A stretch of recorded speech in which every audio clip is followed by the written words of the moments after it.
નમસ્કાર મિત્રો. આજે આપણે ગુજરાતી વ્યાકરણના એક એવા વિષય વિશે વાત કરવાના છીએ જે વાક્યમાં પ્રાણ પૂરે છે, અને એ વિષય છે નિપાત. તો આજે જે આપણે આ આખી વાત કરવાના છીએ એ પટેલ નીતાબેન દ્વારા તૈયાર કરેલી સામગ્રી પર આધારિત છે, અને વાત છે નિપાતની. હવે જુઓ, નિપાત છે ને એ ગુજરાતી ભાષાના એવા નાના પણ કહી શકાય કે બહુ જ પાવરફુલ શબ્દો છે. એ વાક્યનો આખો ભાવ, એનું વજન, એની અસર બધું જ બદલી નાખે છે. તો ચાલો આ મજેદાર વિષયમાં થોડા ઊંડા ઉતરીએ. સારું, તો સૌથી પહેલાં તો એ જ સવાલ થાય કે આ નિપાત છે શું? વ્યાકરણમાં આ શબ્દનો મતલબ શું અને એનું કામ શું છે? ચાલો એ જ સમજીએ. જુઓ, એકદમ સરળ ભાષામાં કહીએ ને તો નિપાતનું મુખ્ય કામ છે વાક્યમાં કોઈક શબ્દ પર ફોકસ લાવવાનું, એના પર ભાર મૂકવાનું. એનાથી શું થાય? વાક્ય એકદમ ચોટદાર બની જાય. માની લો કે તમારે કોઈ વાત પર જોર આપવો છે, કે પછી કોઈ વસ્તુની લિમિટ બતાવી છે, અથવા તો બહુ જ વિનમ્રતાથી કંઈક કહેવું છે. બસ ત્યાં નિપાત કામમાં આવે છે. ઓકે, તો હવે નિપાતને ઓળખવા કઈ રીતે? એના માટે અમુક સિમ્પલ નિયમો છે. ચાલો એની કેટલીક ખાસિયતો જોઈએ, જેથી આપણને ખબર પડે કે એ વાક્યના બીજા શબ્દોથી કઈ રીતે અલગ પડે છે.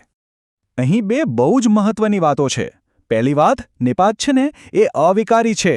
મતલબ કે છોકરો હોય, છોકરી હોય, એકવચન હોય કે બહુવચન, નિપાત તો એનો એ જ રહે, એ બદલાય નહીં. અને બીજી વાત જે બહુ જ રસપ્રદ છે કે તમે વાક્યમાંથી નિપાત કાઢી નાખો ને તો પણ વાક્યનો મૂળ અર્થ નથી બદલતો. હા, બસ એનું જે વજન હોય ને એ થોડો ઓછો થઈ જાય છે. સારું, તો નિપાતના મુખ્યત્વે 4 પ્રકાર પાડવામાં આવ્યા છે. આપણે એક પછી એક બધાને સમજીશું. ચાલો શરૂઆત કરીએ પહેલા 2 પ્રકારથી, ભારવાચક અને સીમાવાચક. આનું તો કેવું છે, જેવું નામ એવું જ કામ. ભારવાચક એટલે કે ભાર મૂકવાવાળા નિપાત. જ્યારે પણ વાક્યમાં કોઈ વાત પર એકદમ ભાર દઈને કહેવું હોય ને ત્યારે આનો ઉપયોગ થાય. એનાથી વાક્યમાં જોર આવી જાય છે. અને આ શબ્દો તો જુઓ, જ, તો, પણ, ય, સુદ્ધા. અરે આ તો આપણે દિવસમાં કેટલીય વાર બોલતા હોઈએ છીએ, ખરું ને? આ બધા જ શબ્દો કોઈક વાત પર ભાર મૂકવા માટે જ વપરાય છે. ચાલો ઉદાહરણથી સમજીએ એટલે વધારે ક્લિયર થશે. ઓકે, આ જો, હું એમ કહું કે તમારે આવવું પડશે. આ એક સિમ્પલ વાક્ય છે, પણ જેવો હું એમાં જ ઉમેરી દઉં, તમારે આવવું જ પડશે. જોયું? આખા વાક્યનો ટૂન જ બદલાઈ ગયો. એમાં એકદમ ફરજિયાતપણાનો ભાવ આવી ગયો. બસ આ જ છે નિપાતનો કમાલ. ચાલો એક બીજું ઉદાહરણ લઈએ. તેણે મને બોલાવ્યો નહીં. આ એક સીધી વાત છે, એક ફેક્ટ છે. પણ હું એમ કહું કે તેણે મને બોલાવ્યો પણ નહીં, તો એમાં એક આશ્ચર્ય, કદાચ એક ફરિયાદનો ભાવ ઉમેરાય છે. આના પરથી એકદમ સ્પષ્ટ થાય છે કે નિપાત કેવી રીતે વાક્યમાં ઇમોશન્સ ઉમેરે છે. સારું, તો ભારવાચક તો સમજાઈ ગયું. હવે આવીએ બીજા પ્રકાર પર, સીમાવાચક નિપાત. આનું કામ છે સીમા એટલે કે લિમિટ બાંધવાનું. વાક્યમાં કોઈ પણ વસ્તુ હોય, વ્યક્તિ હોય કે વાત હોય, એની એક મર્યાદા નક્કી કરી દે. આના માટેના મુખ્ય શબ્દો કયા કયા? તો કે ફક્ત, કેવળ, માત્ર, અને સાથે છેક અને સાવ પણ ખરા. આ બધા જ શબ્દો એક પ્રકારની બાઉન્ડ્રી બનાવવાનું કામ કરે છે. આ ઉદાહરણ જુઓ. મારી પાસે માત્ર 10 રૂપિયા છે. અહીં માત્ર શબ્દ શું કહે છે? એ કહે છે કે ભાઈ 10થી 1 રૂપિયો વધારે પણ નહીં અને ઓછો પણ નહીં, એકદમ ફિક્સ. એણે રૂપિયાની સંખ્યાની એક સીમા બાંધી દીધી. અરે અહીં જુઓ, તે સાવ ભોળો છે. અહીં સાવ શબ્દ શું બતાવે છે?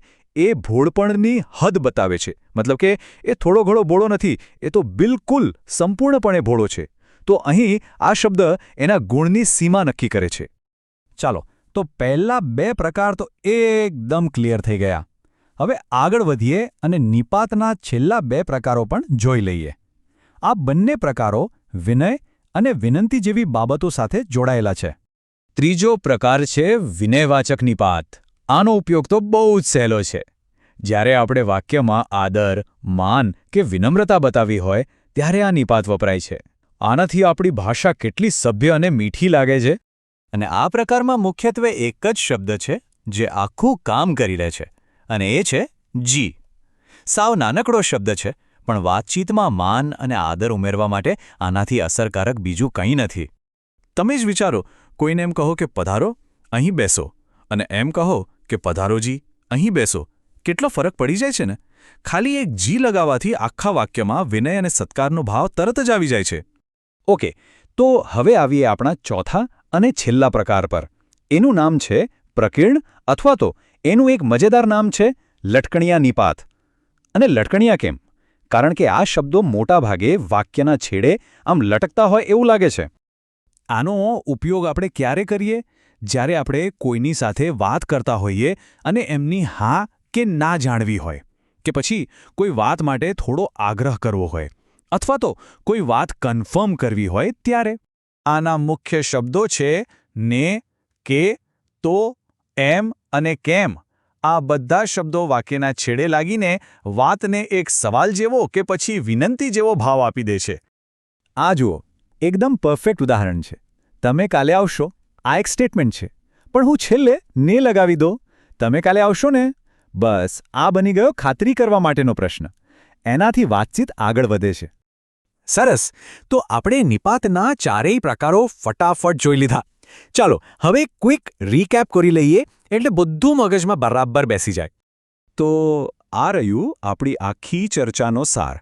એકદમ ટૂંકમાં, જ, તો, પણ જેવા શબ્દો શું કરે? ભાર દર્શાવે. કેવળ, માત્ર, ફક્ત જેવા શબ્દો સીમા બતાવે. જી શબ્દ માન આપવા માટે છે, અને ને, કે, તો જેવા શબ્દો છેલ્લે આવીને સંમતિ કે આગ્રહ માટે વપરાય છે. બસ આટલું જ છે નિપાતનું મુખ્ય કામ. તો પટેલ નીતાબેનની આ સામગ્રી પર આધારિત આપણું આ વિશ્લેષણ અહીં પૂરું થાય છે. આશા છે કે નિપાત વિશેની આ સમજ બધાને ઉપયોગી નીવડી હશે. હવે પછી જ્યારે પણ કોઈ વાક્ય વાંચો કે સાંભળો, ત્યારે એમાં છુપાયેલા આ નાના પણ શક્તિશાળી નિપાતને શોધવાનો પ્રયત્ન કરજો. ભાષાની એક નવી જ દુનિયા જોવા મળશે.